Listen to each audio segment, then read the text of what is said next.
गर्दछौँ। यहाँहरू सबैको गरिमामय उपस्थितिको लागि फेरि पनि आयोजक परिवार ठुले निम्तो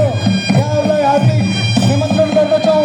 र यहाँहरू खुला मञ्चमा प्रवेश गर्दै गर्दाखेरि महानगरको नीति नियमलाई पालना गर्दै गर्दाखेरि यहाँहरूले लिएर आउने आफ्नो सवारी साधनहरू यानि कि कार मोटरसाइकल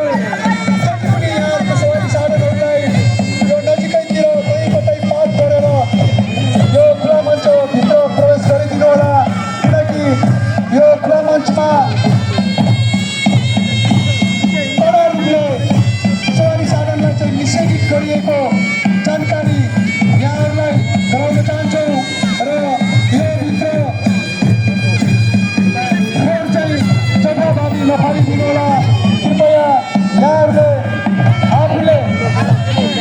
बनाउनु भएको फोहोरलाई शब्दबाट आफैसँग